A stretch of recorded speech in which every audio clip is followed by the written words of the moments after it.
திருநீலகண்டம் அனைவருக்கும் வணக்கம். நான் உங்கள் அஸ்ட்ரோனந்தகுமார், அஸ்வினி ஜோதிடம், திருச்சி, சென்னை மற்றும் கோவை.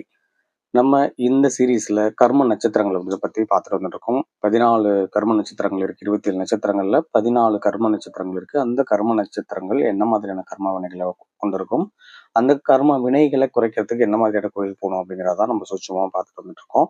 இந்த வகையில இப்ப நம்ம பார்க்க போற நட்சத்திரம் என்னன்னு பார்த்தீங்கன்னா பூராடம் நட்சத்திரம். ஸோ தனுசு ராசி மண்டலத்தில் இருக்கிற இந்த 3 நட்சத்திரங்களுமே கர்ம நட்சத்திரங்கள் அப்படின்னு சொல்லப்படுது. அதில் 3 நட்சத்திரம் பார்த்துட்டோம். இப்போ பூராடம் நட்சத்திரம். பூராடம் நட்சத்திரத்தில் ஒருத்தவங்க பிறந்திருந்தாலோ இல்லை பூராடம் நட்சத்திரத்திலிருந்து ஒரு திசை, ஒரு கிரகம் திசையோ புத்தியோ நடத்தினாலோ, இல்லை மூலம் நட்சத்திரத்தில் ஏதாவது கிரகம் இருந்தாலோ அந்த உயிர்காரங்களையும் இது பாதிக்கும் அப்படிங்கிறது நம்ம ஒவ்வொரு வீடியோலையும் நீங்கள் பார்த்துருப்பீங்க.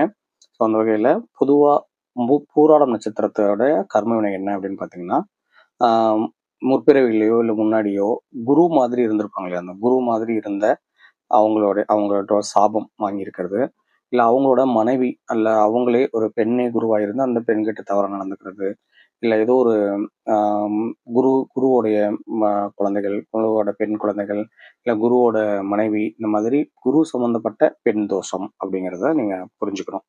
இந்த கர்ம வினை தான் வந்து பூராட நட்சத்திரத்துக்கு தொடர்ந்துகிட்டே இருக்கும் அப்படிங்கிறது ஒரு சொல்லப்பட்டிருக்கு. அப்ப அந்த மூலம் நட்சத்திரம், அந்த பூராடம் நட்சத்திரக்காரங்களோ இல்லை பூராட நட்சத்திரத்துல கிரகம் இருந்து தசாபத்தி நடக்கிறவங்களோ இல்லை மூலம் பூராடம் நட்சத்திரத்துல கிரகங்கள் இருக்கக்கூடியவங்க என்ன பண்ணணும், என்ன மாதிரியான வழிபாடுகள் பண்ணணும், எந்த கோயிலுக்கு போனா அவங்களோட கர்ம வினைகள் தீரும் அப்படின்னு பார்த்தீங்கன்னா, கூடலை ஆத்தூர் சிவன் கோயில்.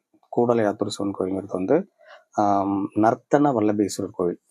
கூடலை ஆத்தூர் சிவாலயம், நர்த்தன வல்லபேஸ்வரர் கோயில், ஸ்ரீமுஷ்ணம் பக்கத்தில் கடலூர் மாவட்டத்தில் இருக்கக்கூடிய ஒரு முக்கியமான சிவாலயம். இந்த கோயிலுக்கு போயிட்டு இந்த மாதிரி பூராடம் நட்சத்திரம் வர அன்னைக்கு நீங்கள் அதை போயிட்டு வழிபாடு பண்ணிட்டு வந்தீங்க அப்படின்னா நிச்சயமாக உங்களுக்கு வந்து ஒரு கர்ம வினைகளோட தாக்கம் குறைஞ்சி கர்ம வினைகளுடைய அதோடைய தாங்க முடியாத அதனால வரக்கூடிய பிரச்சனைகளாக இருக்கு இல்லையா, அதுக்கெல்லாம் ஒரு தீர்வு வந்து நிச்சயமாக அந்த கோயிலுக்கு நீங்கள் போயிட்டு வரதுனால ஏற்படும். போய் முயற்சி பண்ணி பாருங்கள். இது போல் முக்கியமான ஜோதிட தகவல்கள், ஜோதிட சூட்சுமங்கள் தெரிஞ்சுக்கணும்னா தொடர்ச்சியாக நம்ம ஜாதகத்தை நம்ம சேனலை சப்ஸ்கிரைப் பண்ணிக்கோங்க. நண்பர்களுக்கு ஷேர் பண்ணுங்கள். நோட்டிஃபிகேஷன் எனேபிள் பண்ணிக்கோங்க. தொடர்ந்து ஆதரவு கொடுங்க. நன்றி, வணக்கம். திருநீலகண்டம்.